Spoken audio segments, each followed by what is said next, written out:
to all of you from their campaigning. The next speaker in particular is one who you can't switch on the radio and television without hearing him. All sorts of odd. The Daily Mail says the same thing. All sorts of odd times of morning and night. He's a great campaigner around not just questions of war, but austerity and all the other issues that I think are facing us in Britain today. So please give a very warm welcome to Owen Jones.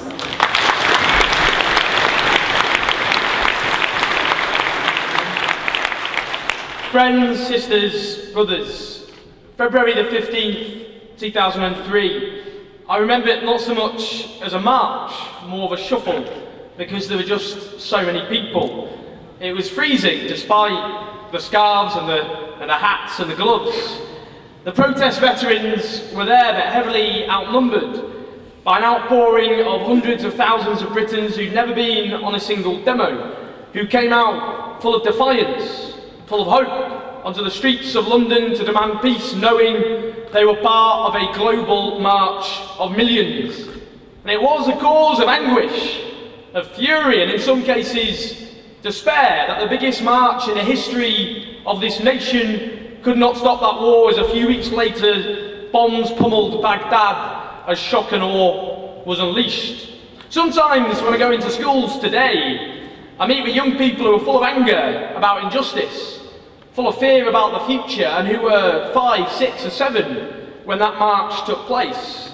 And some of them, even now, use it as an example to me when I urge them to fight back, to say if 2 million could have marched then and nothing changed, what hope for them to change the world? And that is why it is so important we have the answer, that we know now how close we were to stopping British forces pouring into Iraq, that we were crucial in stopping bombs raining down on Tehran and other Iranian cities, and that above all, if it wasn't for the courage, the determination and the fight of anti-war activists, bombs just a few months ago would have rained down on Syria with catastrophic consequences. It is a vindication not just of all you've done, but of the principle of struggle from below, that must give us hope and determination as we wage our ceaseless campaign for justice and for peace. We must take stock of the cataclysmic wars unleashed by Western powers, not to say, I told you so.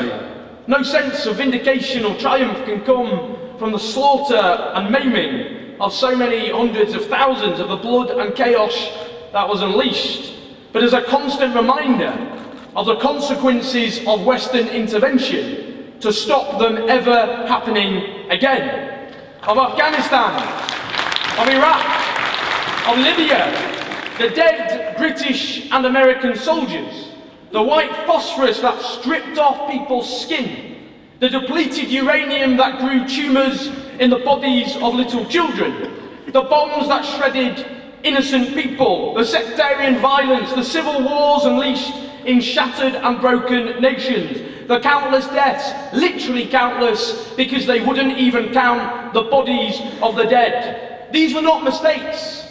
These were not bad policies. These were crimes, and we should be open and honest about that. And as for Syria, it was a tragedy.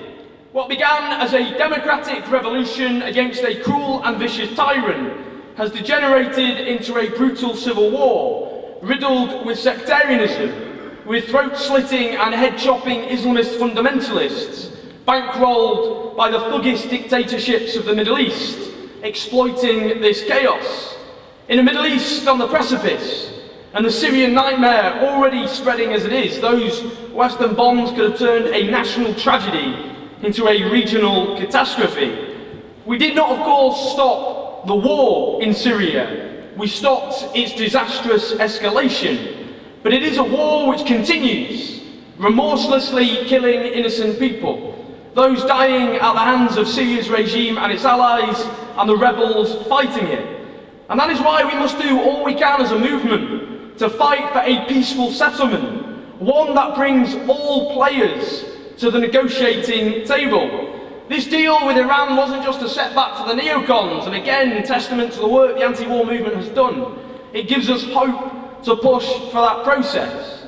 Now, we're sometimes accused by our detractors of being selective about the wars we oppose, of only opposing the actions of our governments, and of course, there are so many other conflicts, often ignored and airbrushed out of existence by the corporate media, that we should be yelling about, like the Democratic Republic of Congo, the most murderous conflict since World War II. But our response is simple and it is pragmatic. It is within our power to hold our governments to account, to exercise influence over the actions they take in our name. And that's what this movement is about.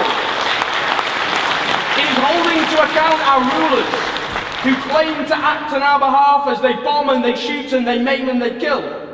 It means we speak out against the support of our governments for the most brutal and repressive regimes on the face of the earth. Whether it be the shameless Tony Blair, who earns millions of pounds each year working for the dictatorship of Kazakhstan. Whether it be the West arming the Saudi despots to the teeth, the same Saudi despots who helped put down Bahrain's struggle for freedom and liberation. It means standing against the tens of billions of pounds splashed out on weapons that would wipe out humanity several times over. Instead of giving us free education, decent housing and public services, we must be free of the scourge of nuclear bombs once and for all. It means we need to support those whistleblowers who have helped expose what Western governments do in our name, secretly, behind closed doors, without accountability and even pretense at oversight. Like those great American heroes, Chelsea Manning and Edward Snowden. We salute them. We salute them. Because of great personal sacrifice, they helped lift the veil on murderous crimes in Iraq and elsewhere, and stripped the veil of secrecy from Western power. It means taking on Obama's drones, whether in Pakistan or Yemen, the transformation of war into a remote-controlled game where innocent lives are taken silently and without a pretense at justice. We must fight the urge of those who stay silent when the Obama presidency engages in murderous, unjust and illegal acts, that if George Bush was doing the same, everybody would be screaming murder. And that's the point. That's the point. It doesn't matter who is in the White House. The issue is Western power. The issue is the global order itself. The issue is the constant drive for resources. That is why our aim, our ambition is so far-reaching. We must fight for a new world. With US power in decline, however violently it may still be exercised, here is an unmissable opening to argue for a more equal and just world order that restricts the ability of great powers to throw their weight around and subject their opponents to war and terror. That is our prize.